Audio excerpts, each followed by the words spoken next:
All right, cool. We are live on the air. All right. Feels good to be on the air right now, once again with the team. Appreciate anybody coming in, checking out the show on the late show. If you are hanging with us tonight, please give us a subscribe and please give us a like, share amongst your friends.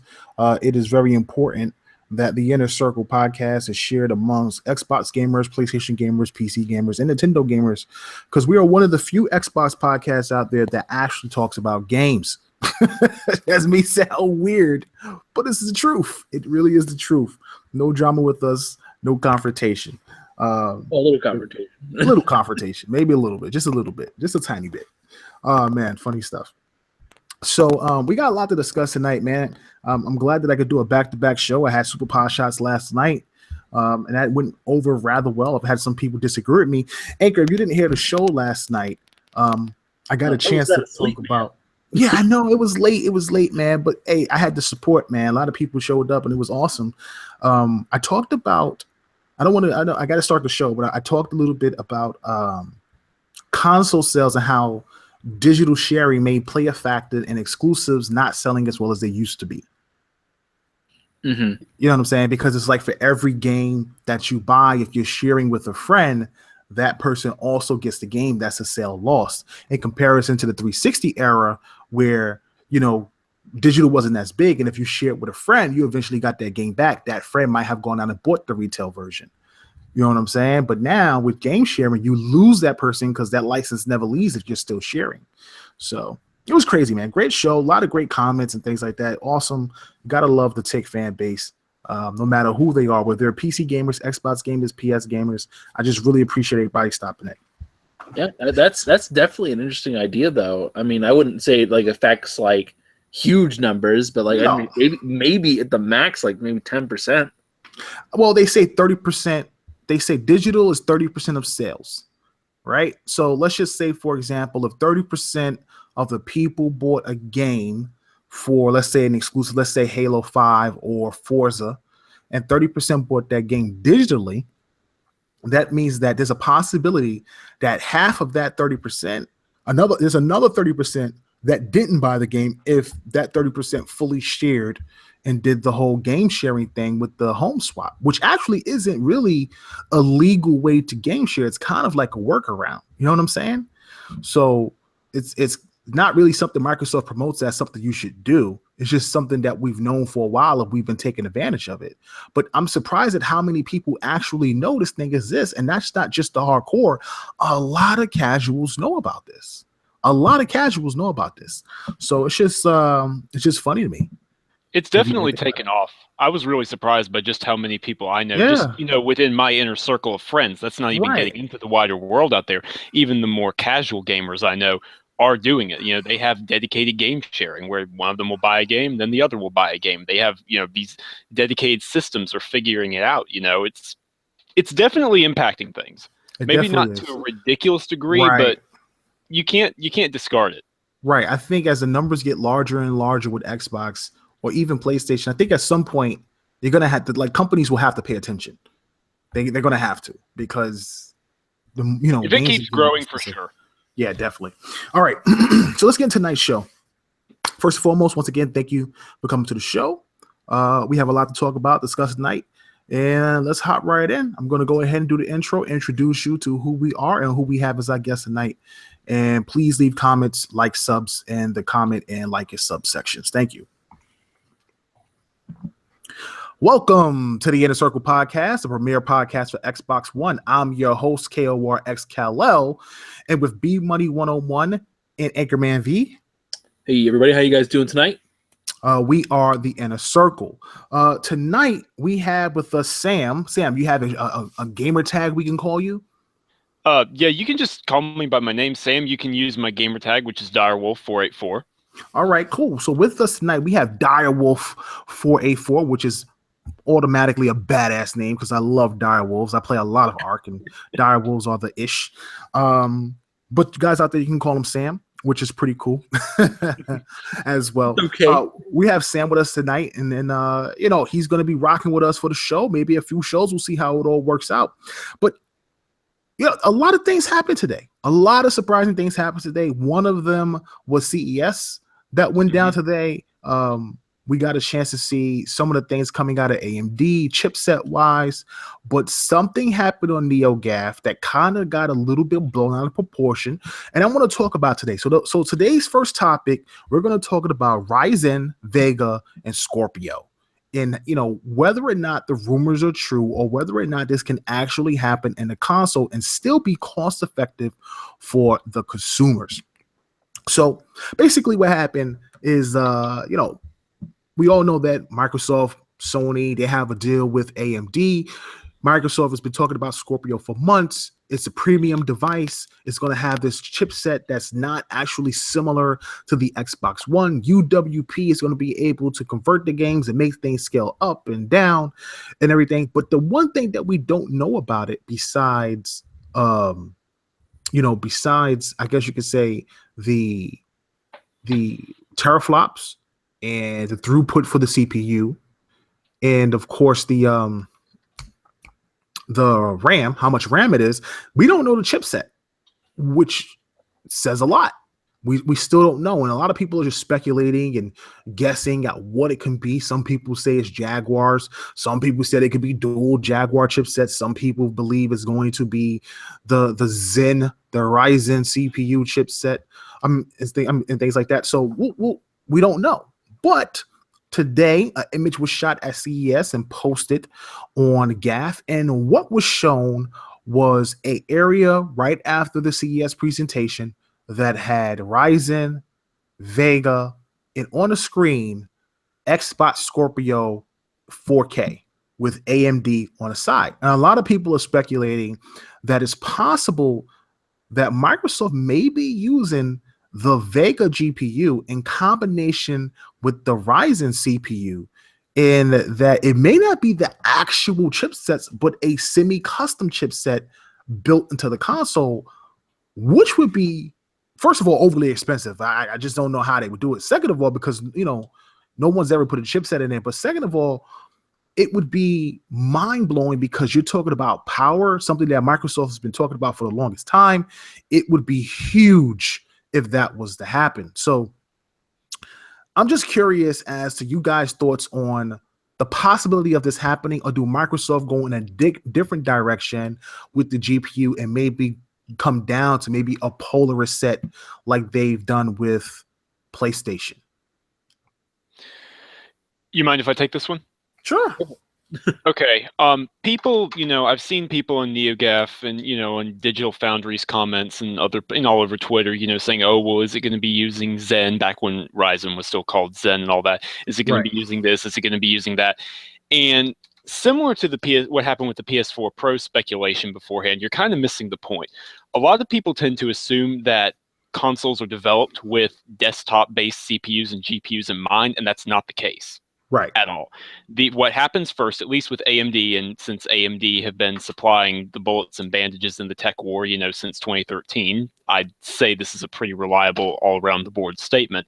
What happens is a custom chip is developed based off of the, company specifications, their budget range, what they want to accomplish. And then desktop GPUs are built off of those. Not the other way around. That's a very common misconception. So all these people saying it's going to be an upscale Jaguar, or it's going to be double, or it's going to be Ryzen, you're technically speaking all wrong. It's going to be something custom. Now, is it probably going to be the full idea of what Ryzen is going to be when it launches? No.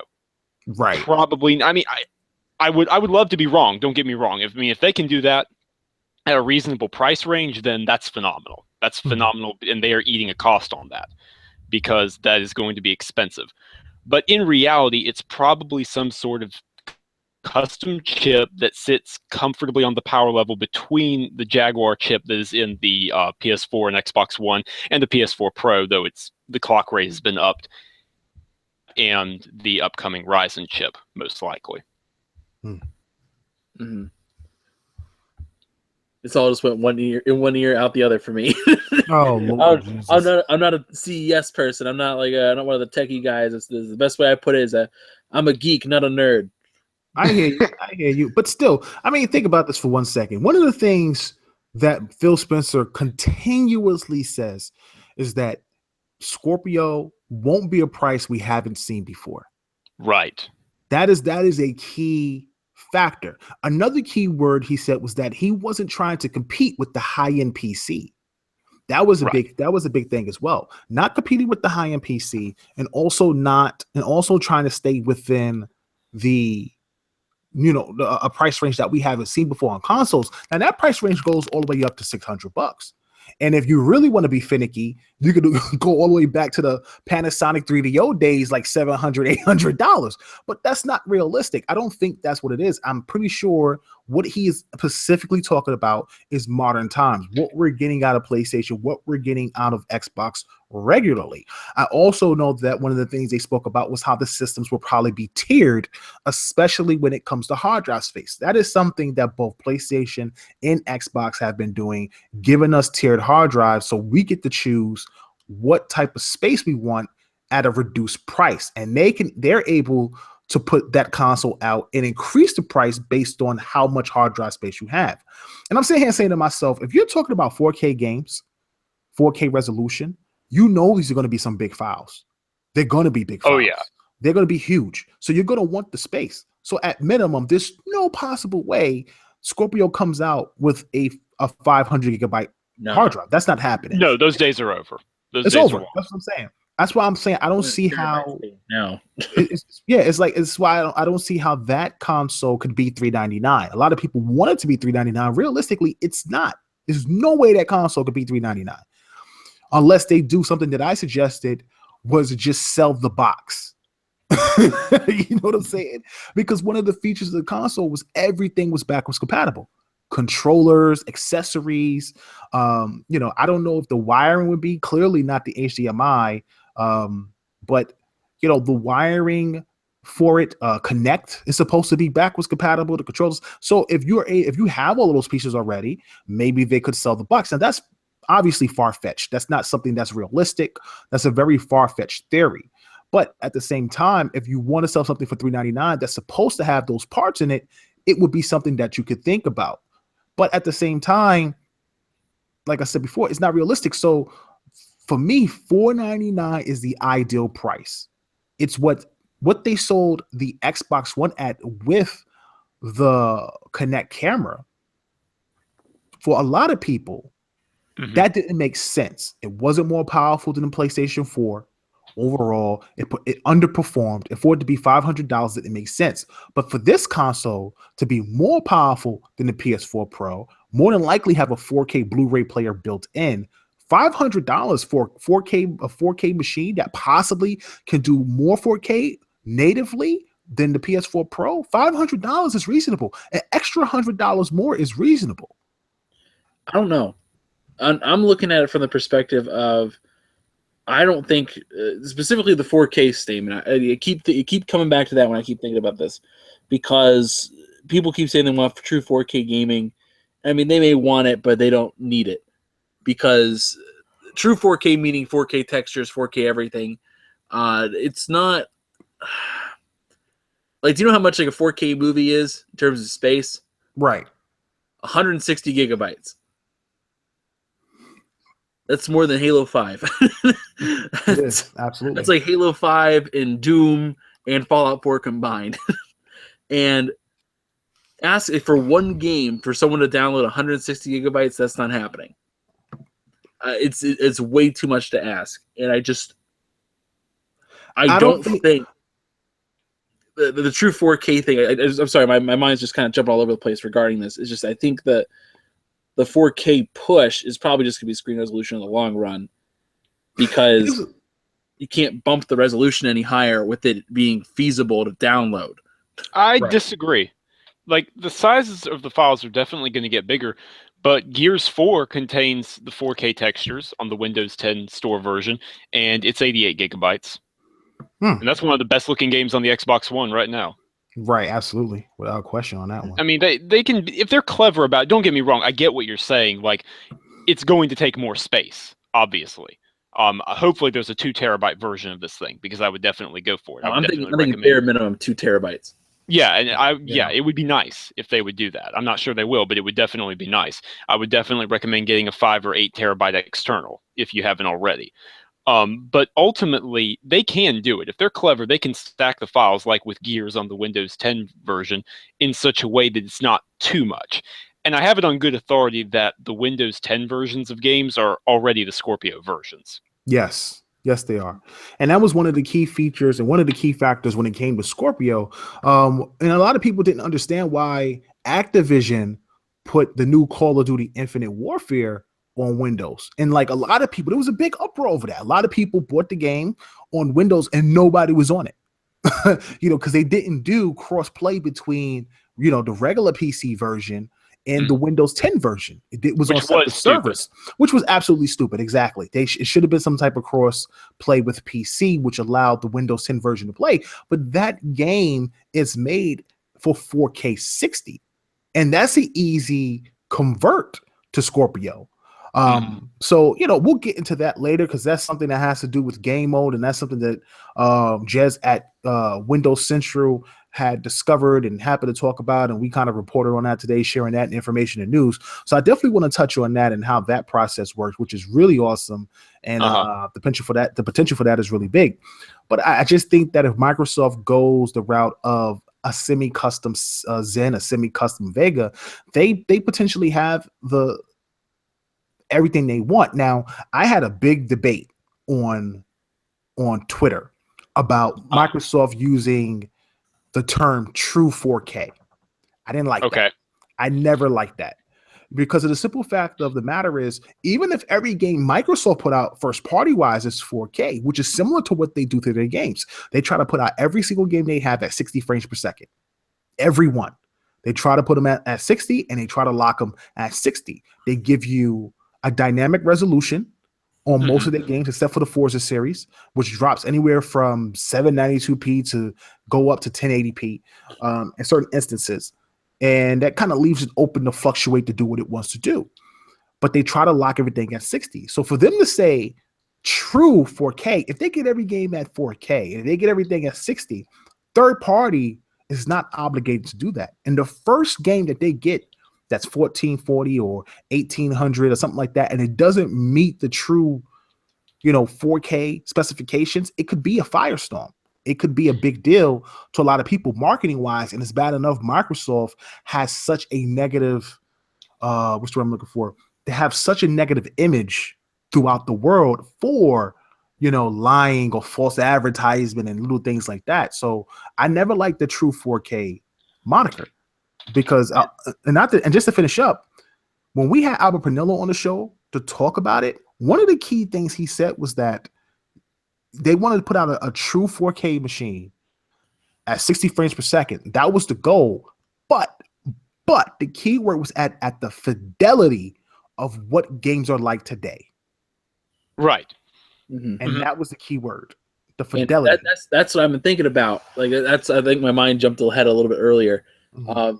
The issue I see in the long run is the AAA games and those groups. Like initially, they should be able to run 4K based on the current architecture and the power. But eventually, people are going to want to increase the graphical fidelity and it's going to want to improve. And I'm also being optimistic that they're actually going to embrace the hardware. The thing I'm just really worried that in the long run, what they'll end up doing is they'll just say, yeah, well, we're going to do our own thing. Screw you. It'll be this up-resed 4K, and you're going to deal with that. And I think someone in the chat, Clint, had a really good point. He said every game should have a mode for just 1080p 60. Right. At like a bare minimum on the Scorpio. Like it should just be, okay, it's 1080p 60. And if you can go farther, you can go farther. Or you might sacrifice something for 4K 30 or something like that, depending on what you want to do. I think to that extent, I think like what the Pro's doing is a good idea, where even if you don't have a 4K TV, you do see some benefits. Right. Well, not necessarily. Sometimes you get worse frame rates and no benefits. Ideally, you would see some benefits. Yeah, I don't think this is going to be an issue. And let me explain why I disagree with you both, if you don't mind. Okay. You need to keep in mind, at least for the next 3 years, bare minimum. Right. Probably more like 4 or 5. But the next 3 years, let's just say bare minimum, until Scorpio 2 or whatever after that, they're going to be supporting the Xbox One as well, which means the textures have to be the same. Right. If it's a multiplayer game, my understanding is that the multiplayer component has to run the same frame rate, or at least comparable. I don't know. There's still some wishy-washiness in that language. I say that to say the resolution is going to be the biggest difference, and the HDR. The resolution and the HDR.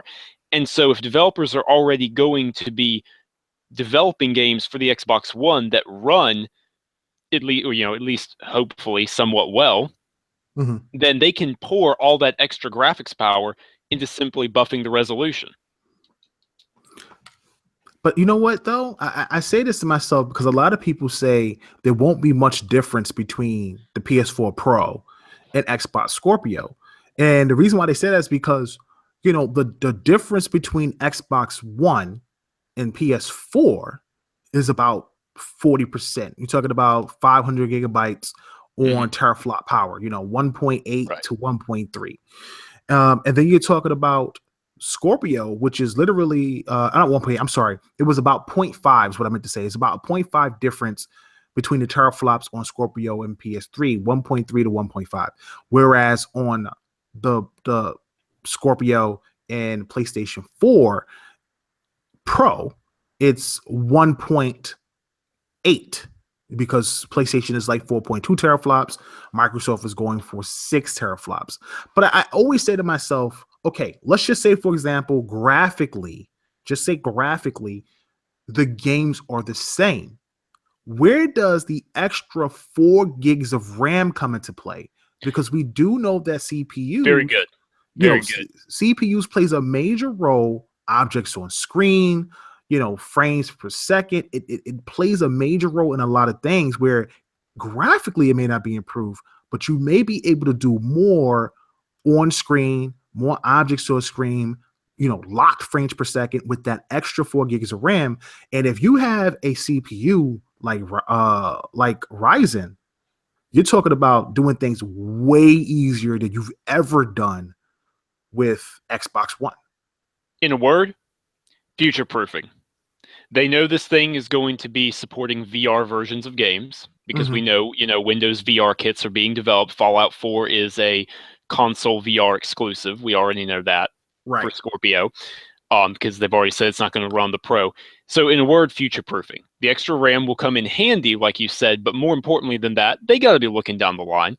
They know eventually there's something coming after Scorpio, and they need to move beyond that. So they need to have it eventually to be at a place where there's another premium product, and the Scorpio is the bare minimum target. And when that's the case, they'll be able to develop much larger games with 12 gigs of RAM. Right. I mean, that does make sense. But I mean, in the short term, they got to be able to use it now. Oh, they can find ways. You won't have like texture glitches or anything like that where the memory buffer has overloads or overruns, excuse me. Right.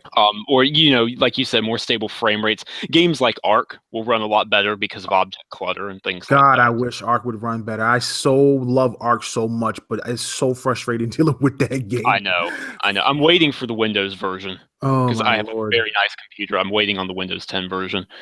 But, yeah. So basically, you'll see benefits in the short term, but really more than anything, it's future-proofing. Yeah. Well, we'll see, man. It's only a few months away. What do we have? About 10 months, if not sooner. Phil Spencer says they're ahead of schedule with Scorpio, and there's a possibility we may get it earlier than the holiday season, maybe early fall. It's launching either late October, early November, or really. I agree. It's right there in the name. Yeah, it's right there in the name. I mean, the whole Scorpio astral sign, it falls in October, November. Well, then that'd be great because if they're ahead of schedule, that means they got plenty of time to optimize and make sure they don't drop a console that was bare bones like they did with Xbox One. Fix that UI, make it all. No, this is Phil's console. Yeah, this is Phil's console. Not exactly. Phil salvaging something from Don Matrick. This is Phil and Ybarra creating something from the ground up. Yeah, this is so I'm hyped for it. I'm so hyped for it. I'm so excited for it. I can't wait to get my hands on this console, man. I really can't. So we're going to move on to the next segment. I got a chance to see Rime. IGN came out with the IGN first. And it's cool what IGN does with their IGN first. They get a chance to put things out. You can't use any of those videos or you'll get banned. or you get blocked. That's what happened to me. I was just wilding out on Scalebound and posted Scalebound on the channel using IGN's videos, and I literally got slapped with a copyright claim, which was insane. But it's all good. But Rime has come a long way from obscurity to now being a game that I'm highly, highly interested in again. I remember seeing it at E3. What was it, 2015 for the first time? They had 2013. Was it 13? Was it that far back? A long time ago, man. It was at Sony's E3 2013 conference. I really feel like I just saw that game less than 2 years ago. No. Nope. Rime has been on the discussion, the listicles. It has been the list wars. Part of everything. The list wars. Wow. That's a long time. 2013, really? You got to understand the background of this game. I understand it. I know the background of it and what it's gone through, but I just don't remember it being so far back. Because I remember being really interested in Rime and Wild. And WoW, I was like, yo, these games WoW was amazing. Like 2015 when they showed that off. WoW, wasn't it? That's what I'm saying. I could have sworn I saw Rime and Wild in the same trailer. You probably did. But Rime has been around before that. Maybe I missed it at PlayStation's conference in 2013. I probably missed it, but I just remember seeing it for the first time. Before that too. Let me check real quick. When did Rime get announced? I have no idea. Long time. All I know is I remember seeing. This is the first time where I really truly was like, wow, I got to get a PlayStation 4. Was when they show Horizon Zero Dawn, then they show Wild, and they show Rime, and I was like, wow. Like I was really impressed at that point. But then I haven't heard anything from those games since, besides Horizon Zero Dawn, which, you know, I'm holding on to some funds possibly to pick it up based on, you know, what the feedback is for that game, especially if it gets bundled with a PS4. Don't hate me, Xbox fans. I like gaming, man. Don't hate on me. but games are games. Games are games. Absolutely. But I really was really impressed with Rime when I first saw it, because in my opinion, when I first saw that game, even before The Last Guardian, it just said Team Ico all over it. It just really reminded me of what that was. And I was like, man, that looks amazing. It looks mysterious. The color schemes were amazing. The art direction was amazing. And then it just fell into obscurity, and Sony decided to drop it because they had lied and it actually wasn't the game. There was just like there was a lot of things that was happening, you know, at the time. And now it pops up a few, I guess you could say a few years later. And the game is now looking like it's ready to be multi-platform, played on everything. And I'm just happy that that's another game I don't have to, you know, pick up a PS4 for. That's less money I got to spend out of my pocket. So I'm definitely excited about that. So what's up with that? What do you guys think? Yeah. Well, the situation that I thought was interesting, because at first, like, they needed the money, and so they sold the rights, and they were just like, all right, Sony will do it. And then they're like, okay, we're gonna put this back together, and they bought the rights back from Sony, and they're making a multi-plat game. And I'm glad. I still have like my same 10% level of interest in it. I mean, it looks like a mix between like The Witness and Last Guardian in terms of just kind of general vibe, very Greek feeling to it.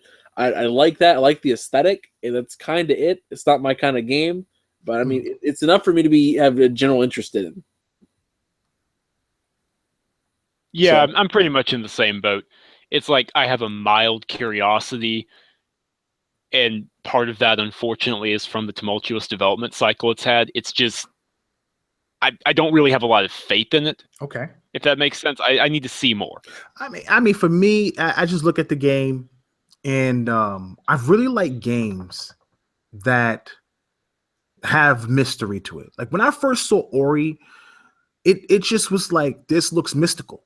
Everything about it seemed mystical, you know, from the opening scene to the music to the art direction to, you know, what you knew was going to happen to Ori's foster parent.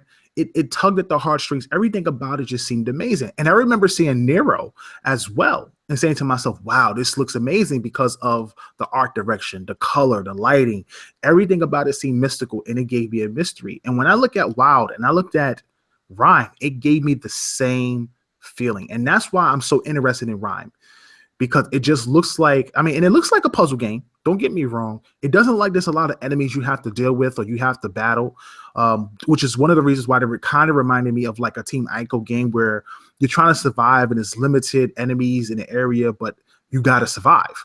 And it looks like just a puzzle game. You in the trailer, you see him moving the ball in a time of day changing, light hitting this beam, which now opens up an invisible ladder.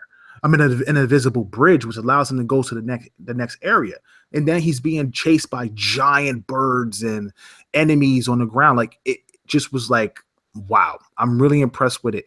And then you have fans who were big PS guys in the comic section kind of ripping it a bit because they're like, oh, this game looks terrible. It doesn't look as good as it used to be. And I don't know what that is.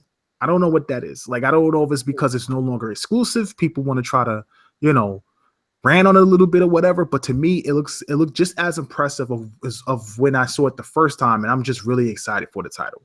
I mean, well, part of it's always going to be the contingency of fanboys just got a fanboy, like when what was the situation whenever Quantum Break last year? Well, I got used to saying last year now. I know. When Quantum Break was announced for PC, people were starting like, "Oh, I'm not sure about that anymore." Like, I don't know, man. I have to cancel my pre-order. It didn't look any worse based on the fact that it was coming to PC. It didn't look any worse than anything else, but they want to believe that. It's like, it's kind of like the glasses thing. Like I think everyone's guilty. People who like have a preferred platform, when a game's not coming to your system, you're like, a little salty, man. Yeah. And you kind of put it down a little bit, and it's sometimes really hard to overcome that. So I think there's a contingency of people doing that. And I mean, I can see other people who are like, they just lost interest in it. It's like The Division. Like when they announced The Division back in 2013, it was like, oh wow, The Division is going to be great. It's going to be so much fun. And then it comes out early 2016. Everyone's like, I've seen enough. Right. I mean, the Division like it's ramping. I don't really want to start with the Division, but it does look like it's ramping up to make a comeback with this new DLC they got coming out with Prospect Park. But still, I think that Rime still looks interesting to me, and I'm excited for it. I'm just glad it's a multi-platform title. And honestly, I think every third-party title should be multi-platform. It's one of the things that, and don't get me wrong. Listen, exclusives. And me and my boy Nicodemus, who's actually in chat. Shout out to Nico. We had a little discussion earlier about exclusives because you always have certain demographics try to play exclusives. And don't get me wrong. Yes, multi-platform titles and what platform they run on, along with friends, along with a numbering of factors plays a large role in who decides what system they get. That's without question. But exclusive gives a console its identity. It really does. And, I one of the things he said was that, all of a sudden exclusives don't matter anymore, at least to the people who no longer have exclusives. And I said, it's funny. Well, I didn't say it exactly this way, but I said it's funny because console exclusives seem to not matter either. You know what I'm saying? When it comes to what's on the Xbox, because if it's not going to PS4 and it's not going to Nintendo, a lot of people want to downplay it or say, well, why not just get a PC? No, everybody's not going to buy a PC. And I think if people have noticed, most Xbox games that release on PC never outsell the actual retail version or digital versions of the console version. Never, not even close. Like literally, it's not even close. So it's just funny that we got to talking about that. And like I said, I'm not really a big fan of third-party exclusives. Dead Rising, Tomb Raider. It didn't matter what platform it was on. I think if it was made by a third party, it should be on every platform. But if you're a studio and Microsoft or Sony has licensed out that third-party studio to produce an exclusive IP that they own, by all means, go for it. I don't mind a Bloodborne. I don't mind a game like Scalebound or a game like Quantum Break. They own those titles. It's just like Sony owns Bloodborne, whatever else they might have, licensed out. But I think games like the whole Kingdom Hearts 2.8 thing and Final Fantasy 7 on like a Shenmue currently right now for what we know first on, or even Dead Rising 4, even when Tomb Raider hit, I'm not a fan of that aspect. Yeah, I agree. I mean, I understand why certain deals go down. You know, different things happen for different reasons. Sometimes devs need a little bit of extra, cash influx in order to get their game going. But ultimately, as a general rule, third-party exclusivity does drag things down. Yeah, and Microsoft's really guilty of this. They do this fairly often.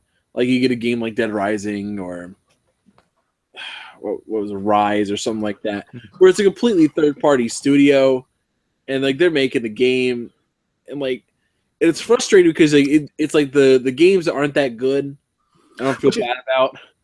But you also got to keep in mind that it's not just like they're money hatting it; they're actually helping the studio out. That I understand. Otherwise, the game wouldn't be made at all. But like games, like some games, I really wish were on other platforms. I agree. Like Titanfall 1. Like I understand the situation that was behind it. I understand that it needed the development and all this kind of stuff, and Sony wasn't going to handle that. And I understand that. I just really wish that Sony had. Because Titanfall 1 should have been on PlayStation. Because it was. You know something though? After Titanfall 1, I wish Titanfall was just exclusive. Because to me, Titanfall 2, in my opinion, just didn't compare multiplayer wise. I to this day, I still feel like 1 had the better multiplayer. Everything about 1 screamed war. Everything about it screamed war. And I get the new Titans and I get the classes and all that. And that's really cool. That's awesome how they have that set up. But after the first one, I don't know what Microsoft could have done, but whatever they should have done, they should have made it exclusive, and they should have dropped it the same time they did last year, like in the spring. Not last year, the year before, was it 2015 when it came out, or 2014 when it came out. They should have dropped it that March or whatever it was, instead of dropping it between Battlefield and Call of Duty, which kind of ruined its sales. And I think if it was exclusive, that would have been a title a lot of Xbox fans would have picked up, because then they would have catered to the PlayStation base, limiting the cloud infrastructure of what they use from Azure. And I think they wouldn't have made it seem so slow. It would have probably had the same engine and probably would have just been a better overall game compared to what they did with the second one. But that's just my thoughts. I'm literally sitting here, my mouth agape, like, what? Bro, listen, I'm giving you my opinion as somebody who constantly played that game. It is your opinion, but it is wrong. It is not wrong. It is not wrong. Because you Titanfall like 2, I dare you to go and play Angel City on Titanfall 2. They have it. You can see it. It is a faster game than Titanfall 1. Titanfall 1 was extremely quick. I played Titanfall 2. Titanfall 1 was so fast. Everything about it, from the movement speed to your sprint speed to jumping, like grappling, everything you did in that game was extremely fast. And when I played 2, it just felt a step behind. Everything about it felt a step behind. Even getting the Titans felt a step behind.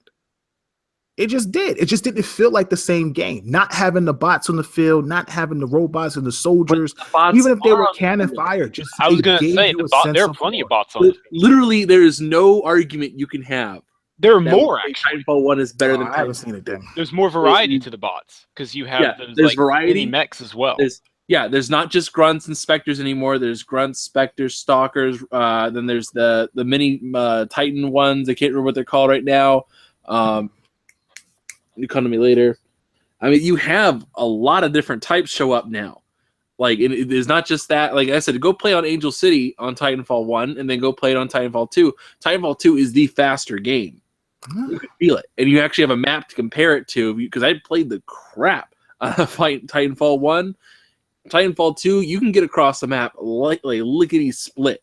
You get there real quick.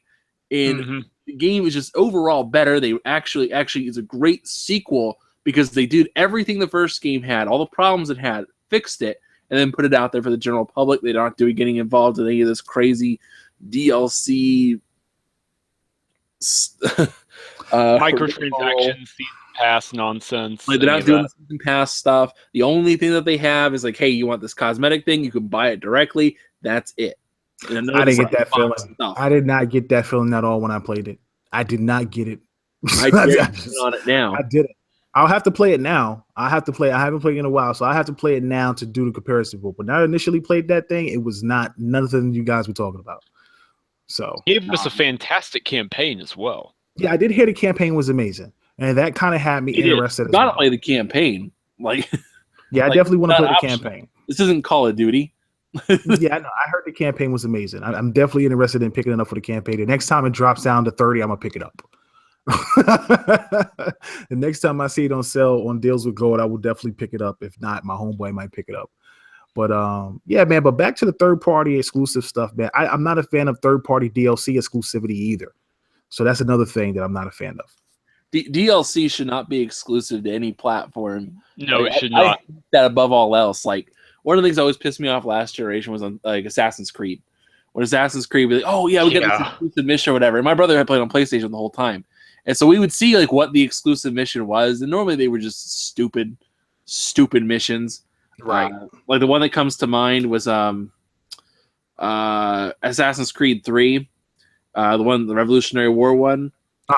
And like literally the only difference was like you had a Benedict Arnold mission, and all it did was, hey, deliver this letter. All right, deliver it back. Deliver this letter. Deliver it back. Oh, he's running away. Go catch him. That's it. That's terrible. But they did it because they could. Yeah, that's just how it is. Speaking of which, I mean, Destiny 2 is supposedly coming out this year. So what do you think they've hacked off the Xbox version this time? I heard Sony locked up some exclusivity again for another year with what they have now, and I think what they have coming up with the new series. But I heard that Destiny's going to be a completely different game than what we're playing now. Completely different. I don't know how different, but I'm hearing it's going to be really different. There are a couple rumors surrounding Destiny 2 in terms of the exclusivity deal. The big rumor on the street is that they aren't doing any deal beyond the marketing. Really? Sony. Who, for Sony? There's no way Sony's letting that go. No, just a marketing deal. But they don't I mean, if that's true, that's big. Anymore. No, even if that was true, that to me is still I don't see them letting that go. Well, here's the thing, because the guy who pretty much orchestrated was Adam Boyes. You remember every time he'd show up on stage and he was like, "Oh, I play Destiny all the time." Right. Yeah. Every time they had a lot of third-party stuff. He's the one on stage. I don't know, man. Yeah, I think they still have that deal. I'm gonna tell you right now, Sony's got some amazing marketing deals next year. Red Dead Redemption, Mass Effect. I'm just blown that they got Mass Effect. Destiny 2, Star Wars. Like, dude, that's insane. Like the marketing campaign for Sony right now is like turned up, bro. It's they need the holiday marketing deals when they don't have any holiday games. But okay. Sorry. That is true. I mean, they're following the 360 playbook. They are. When you have one game, you market that game, but you do third-party deals all the rest of the way. Well, not according to the Sony faithful. They have games year round. So we're going to move on to the next section. Let's talk about Mass Effect Andromeda. Mass Effect Andromeda was shown off today at CES. Mm-hmm. And they showed an amazing trailer. It looks freaking beautiful graphically. I'm a big Mass Effect fanboy. Mass Effect 2, in my opinion, was the best Mass Effect. Everything about Mass Effect 2, in my opinion, was amazing. Even at the end, I don't want to give away a spoiler at the end how you can save the entire crew, but it's just awesome. And I really love that game. Played it multiple times. So this one looks really interesting until you see that menu system and you just it looks overwhelming. There was so much on screen compared to the old Mass Effect and the little weapon wheel interface, kind of like when you hit the button and you're picking different abilities or whatever. Dude, it looks super stacked with all types of stuff on screen and that little pause situational menu. So it looks crazy, but the game graphically looks super impressive. The gameplay looks really dope, but it just seems like you're a hybrid of like powers now compared to just being one particular class. That's correct. Basically, I've heard it compared to Skyrim, that you develop perks, and those perks have advantages for staying within traditional class lines, if you'll permit me some air quotes there, you'll have to imagine them, but that you are allowed to technically use your perks to build whatever kind of character you want. Oh, God. Oh, another big thing, this is confirmed from Game Informer, you can reset your character perks at any time. What? No. Without no type of like anything? At any time. Wow. This is gonna be the Skyrim of this series. It's gonna That's a be bit cheese, Fallout 4 though. of the series. That's not fun. That's not fun. They're about to casualize Mass Effect. That's not fun at all. Like, you know what's great? Like, what game did I play? Ark. So in Ark, there's a potion that you have to get in order to reset your entire skill set for your character. But the things you have to go through to get those items is a lot of work. But going through it and then being able to reset, especially if you're like a high level, like 78, 80, and resetting and respecking your character is awesome. Being able to just respec your character at will is terrible. That's terrible. Here's the thing. I'm not so down on it, and here's why. I've heard it said, again, this is hearsay, so I mean, time will prove me right or wrong, but I've heard some things that basically the game is built in its combat scenarios about adapting to very, very different situations.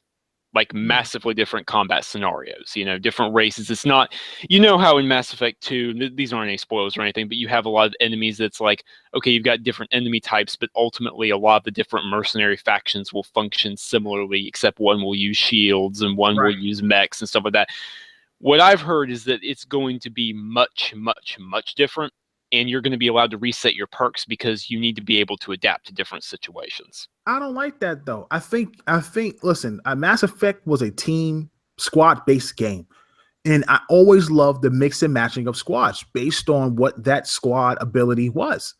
And I really feel like you should have a particular class that you pick. I love the idea of mixing and matching powers, but I think once you get the powers that you want and you set the guy that you want, you either have to go through a hell of a lot to get something to respec your character, have a lot of money, a credit, some type of special item to reset your character, or you just stuck with that character that you built and you could play it again and start over fresh now that you played through the first playthrough, but you have your companions that have certain abilities that affect different people. Like one of my favorite abilities was the gravity ball. I loved the gravity ball and hitting people with it and just, you know, no, not gravity ball, stasis.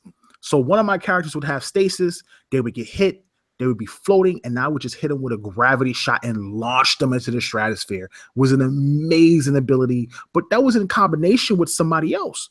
And being able to call that ability from one of my characters to an enemy was dope. That's what made that game really spectacular too, was the abilities of everybody else and mixing and matching for what mission you were doing and based on, you know, that particular mission. So that, like, you know, for example, when it came to like the synths, the robots and stuff like that, Garrett was a great character to have with you. You know, he was a great character to have with you. He had the sniper, and there was a you know, a great build for him where you could take down a Sith shields.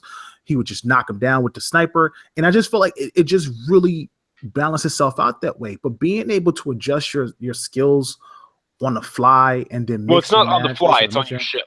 You can't do it on your ship. But still, being able to adjust your skills on your ship before you go to the next mission, it's kind of lame. Kind of takes away that I don't know. It just kind of takes away the factor of like the element of being this character when you could kind of just be whatever you want at any time. Consequences. Yeah. Like I said before, I said this at the beginning. It's the same kind of thing Bethesda's been doing. They've been like the Elder Scrolls series used to be a hardcore RPG, and then Skyrim hit, and it casualized the RPG market. And when Fallout used to be like, okay, this was now the go-to RPG franchise for Bethesda, and then they made Fallout 4, which casualized the RPG aspect, which is just, again, doesn't make them bad games. Skyrim is clearly one of the better Elder Scrolls games. I mean, right. The most popular. Fallout 4 is the best selling. I believe it's the best selling Bethesda game ever. Mm-hmm. It is. It eclipsed Skyrim. So, and that's crazy. Yeah, no, it definitely did. It did. I don't know if the remastered part But yeah, I'm pretty sure how that remastered. I don't think the remaster went too crazy on sales wise. I didn't pick it up because I put 200 hours and they wouldn't let any saves transfer over, so I definitely wasn't picking it up. I picked it up just to go back and see what the situation was. It's hard to go back. I really hope that Mass Effect has some sort of lore from Shepard. I know they say that it's a completely different story, a completely different crew, but I mean, everything you did from the first game, you got to have something, some type of history text, some type of things. There'll be some sort of cryptic mentioning, but I mean, simply given the context of where the game is taking place, it's not going to be very relevant. I don't know, man. Not taking out the Reapers, but stopping the Reaper invasion. I think that's a big deal through history. Even if you're in a different galaxy, or even if you're on the fringes of the universe, I think that's something that ripples through space. I don't think so, because I think there's a good reason I think that we haven't heard a lot about the story of this game, and that is I've seen some comparisons maybe made to like Firefly, with like a wild wilderness, sort of a Wild West galaxy type thing, and maybe that's the case. But more importantly than that, the element of mystery and discovery and the fear of the unknown is probably the biggest reason that I'm excited for the game. It's the fact that it is pretty much you and your ship and your crew. And unlike Mass Effect, where in the first game the galaxy is conquered, again in air quotes, even though that really isn't the case, and everything that goes down does. The idea was that the races, the Council, the Alliance, understood the Milky Way and had conquered its secrets. Right. But here we don't have that.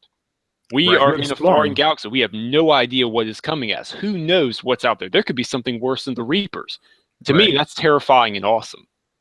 It's almost like Mass Effect.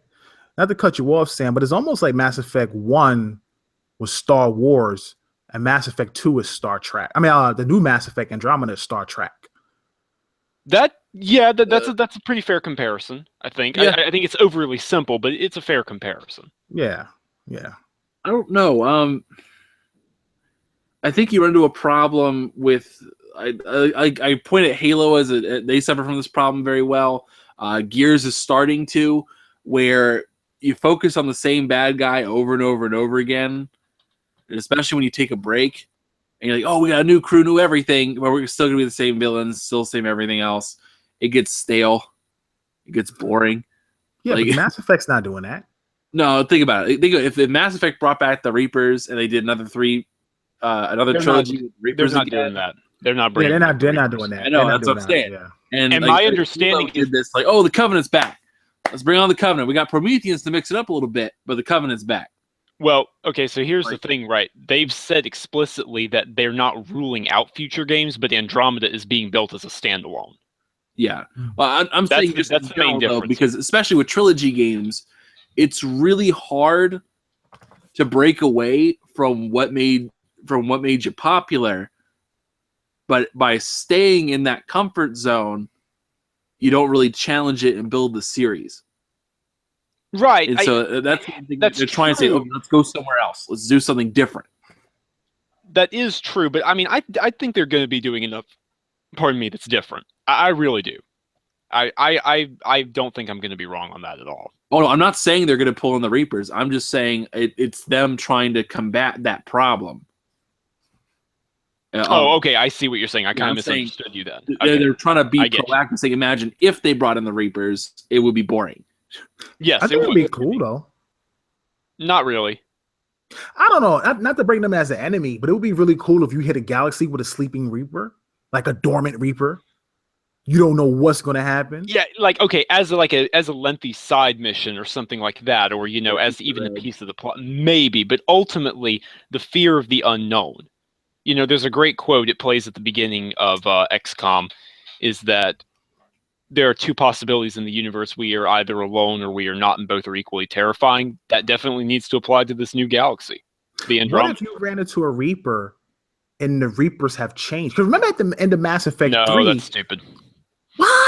How was that stupid? Because it's the something that's the same but slightly different. It's kind of a bit of a gaming trope. Instead of the Reapers wanting to kill you, the Reapers are different because now they've been... Because remember at the end of Mass Effect, you had an opportunity to sacrifice yourself to change the Reapers for one to eliminate the human race. You understand what I'm saying? I said it before, I'll say it again. This is a different galaxy, and they need to throw different things at us.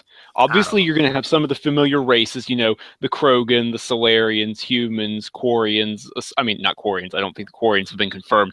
Asari, things like that. But ultimately, there needs to be as much of an emphasis on new things and new ideas as possible. That's going to be the thing that makes or breaks this game.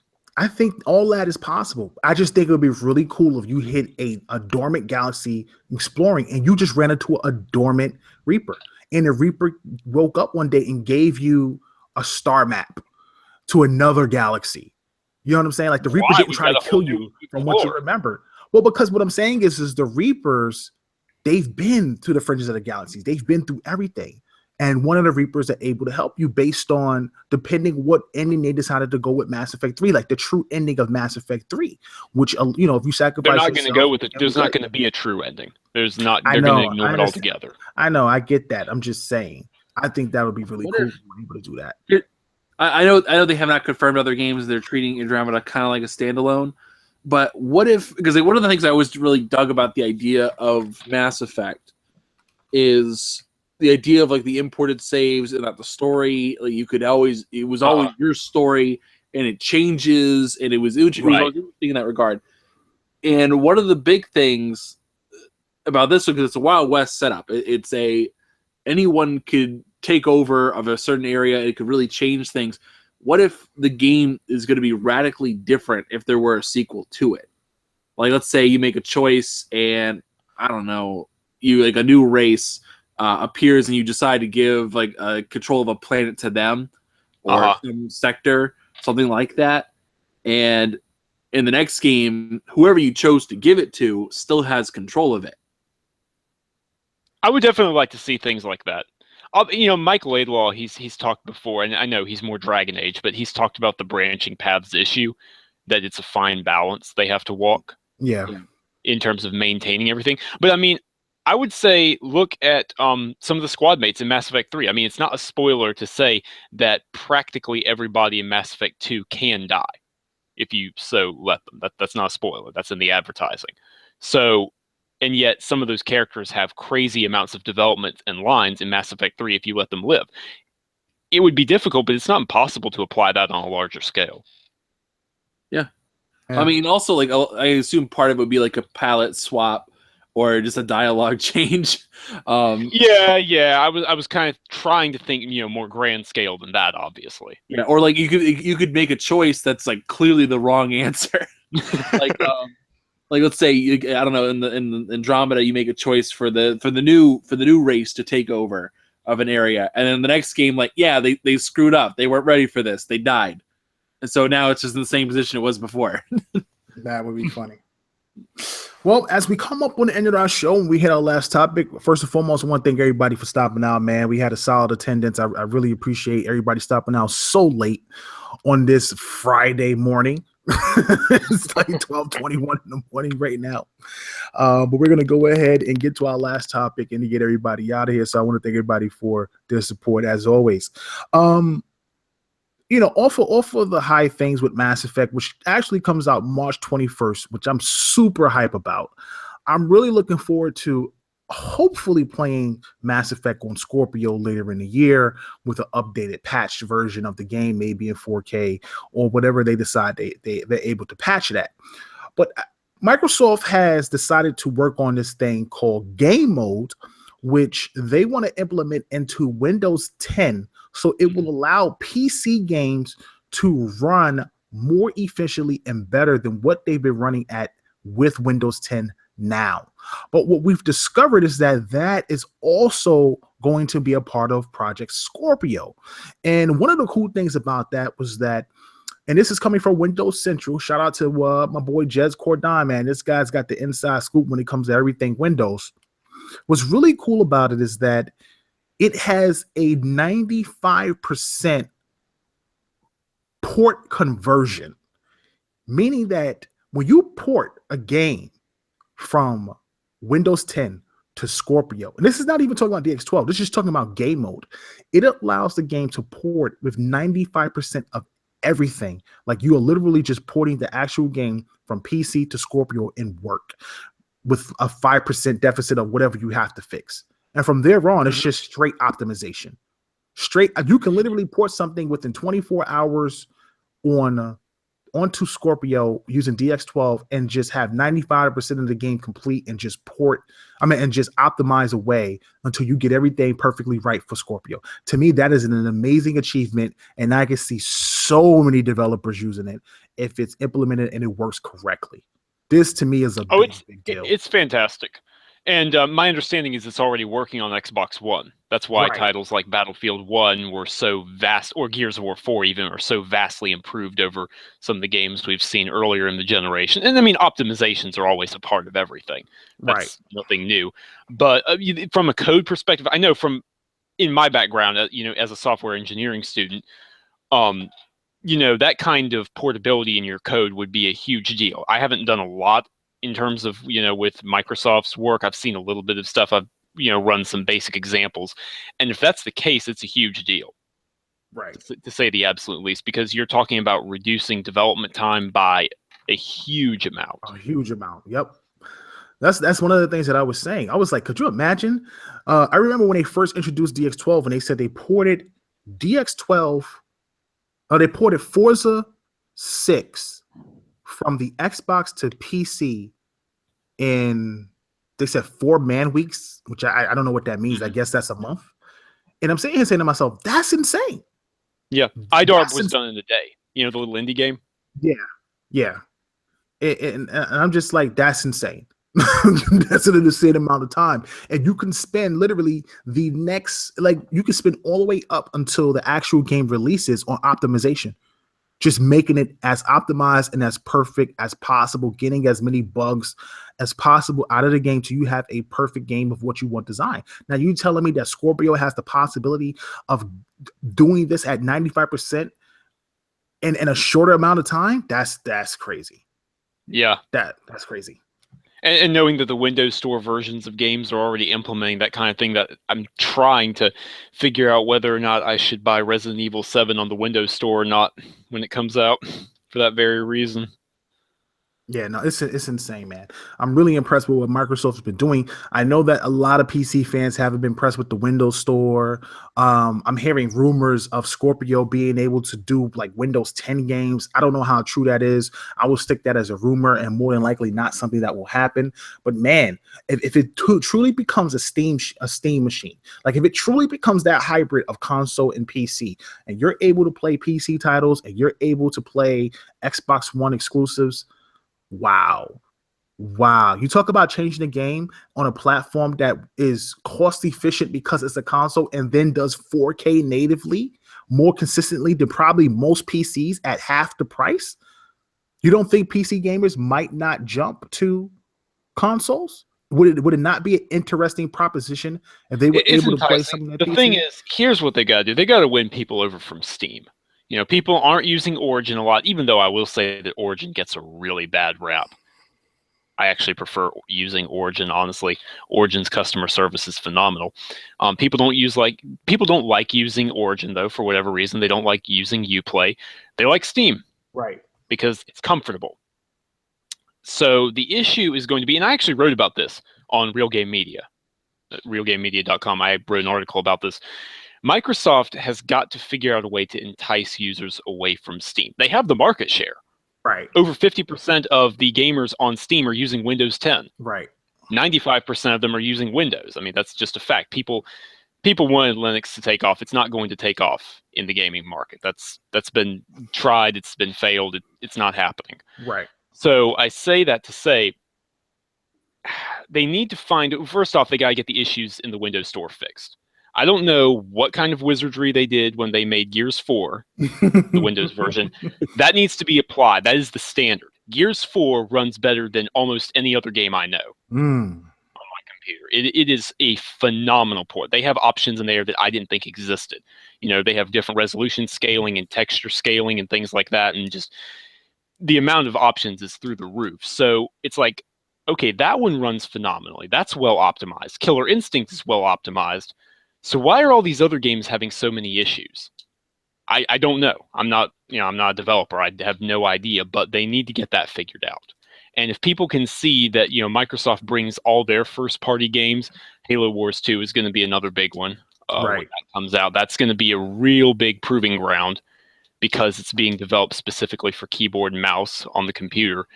If that works out well and people start seeing other games like Resident Evil 7 work out well, or, other stuff like, I don't know, I'm trying to think of an example to throw out here, but there's nothing that's been confirmed. Like the next Halo.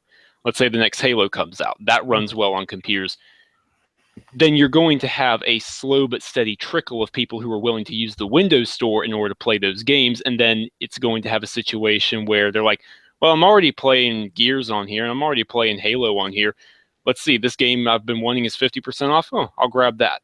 They've got to figure out a way because Steam is complacent. Right. Steam, I don't know if you keep up with them or not, but they are, let me think. They're comfortable. They're very comfortable. They don't really change much. They have sales and that's it.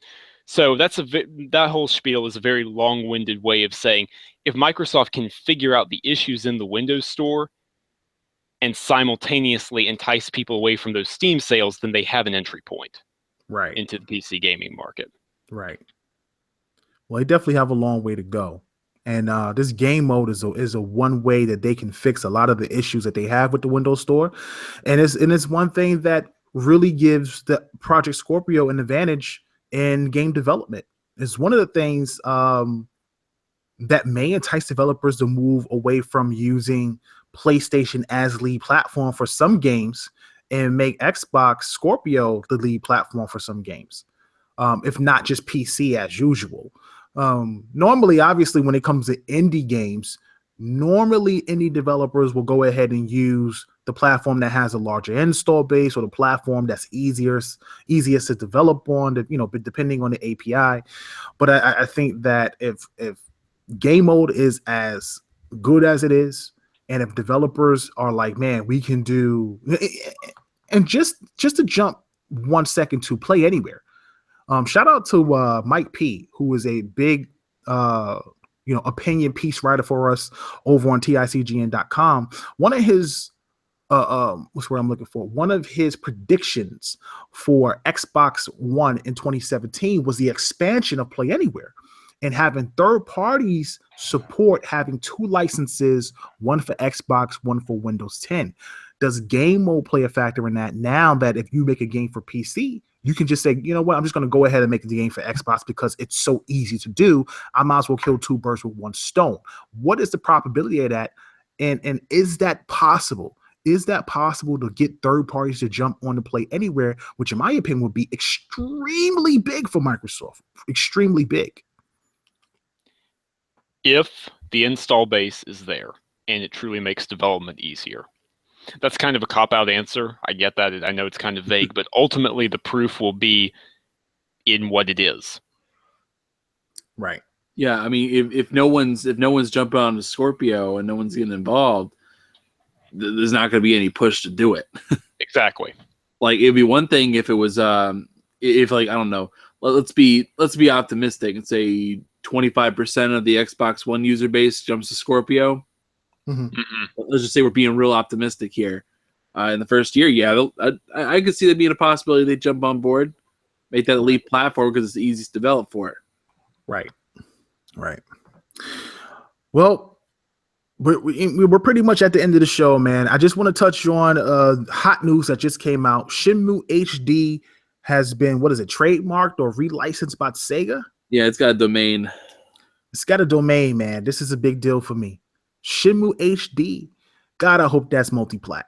I really do. I really hope that game is multi-plat. I would love to play the original Shenmue again on Xbox One. It would suck if that was actually just an exclusive on PlayStation. Even if the Kickstarter is first to platform on PS4, having Shenmue HD on Xbox One will go a long way to letting fans know, don't worry, you will get the Kickstarter version of Shenmue eventually or at some point.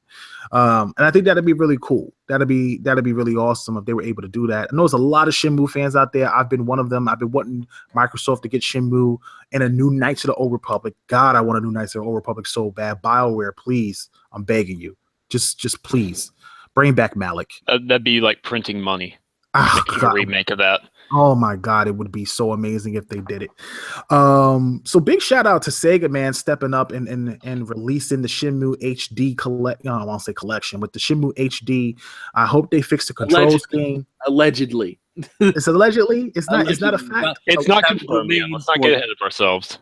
All right. So let me rephrase that. Let's hope that they did the right thing. Let me rephrase that. So allegedly, Sega. I don't want to make it a fact, but if they did do that, that would be a big deal. That would be a big deal for me. And if they did do it, I really hope they fix the controls, because this is not 2000. Okay. You know what I'm saying?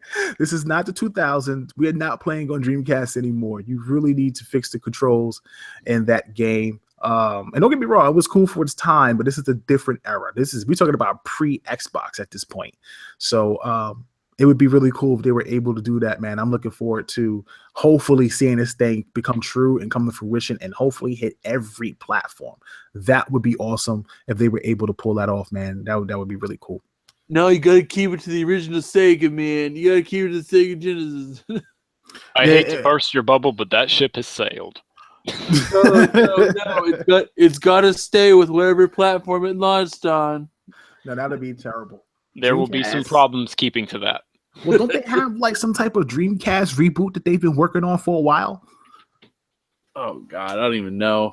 That's the first I've heard of it.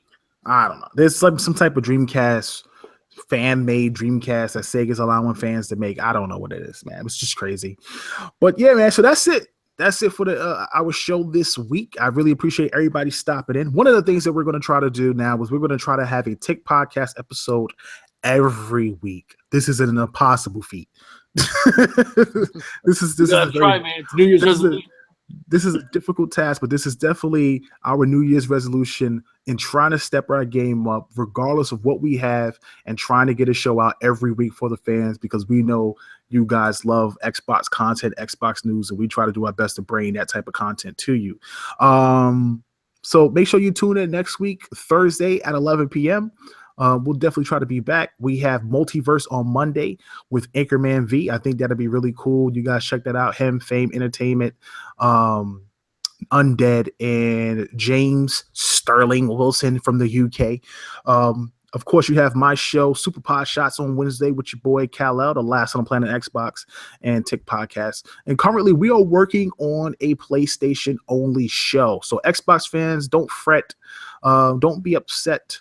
We are really trying to expand the Tick network. Tick Podcast will forever be an Xbox show, but we definitely want to expand the network and try to reach as many people as possible, grow the brand. We're doing a big thing, and hopefully in a couple of weeks, we'll have some big news. We'll have some big news about TICGN, and it'll be definitely a big deal if I'm able to announce this, and I'll be so proud of all the hard work that the team is doing over there. So hopefully I'm able to announce that on the show, and I think you guys will really be proud of what we've been doing. So I want to thank you tonight. I want to thank Sam, aka Dire Wolf, for coming on the show. I'm very grateful for him stopping in. Very knowledgeable, and to me, that was great. It was great having you on, man. I learned a lot tonight. Thanks for having me on, and thank you, Anchor, for inviting me in the first place. I had a blast with you too. It's been awesome. I know I can get a little long-winded, sometimes long in the tooth when it comes to tech, but I'm an engineer. What can I say? Yeah, no, it's the kind of thing. Hey, it's always good to have somebody that has that type of knowledge, man. And we're looking for some people, so we'll see what happens over the next couple of weeks. We'll work some things out and everything, but definitely leave us comments in the comment section, man. If you weren't able to ask any questions tonight because it's late, we're not going to do a Q&A, unfortunately. But go ahead, leave questions. Yeah, it's gotta work. Leave a comment in the comment section, and I'll try to answer the comments in the comment section. Please give us a thumbs up, give us a share, which we'd be grateful for, and make sure you share that to your friends and people who don't rock with Tick Podcast. Let them know the premiere podcast is on TIC Network. Once again, I'm your host, KLWRXKL, with Anchorman V. Shout out to B Money 101 and our guest Dire Wolf, and we are off this planet. Peace. Peace, guys.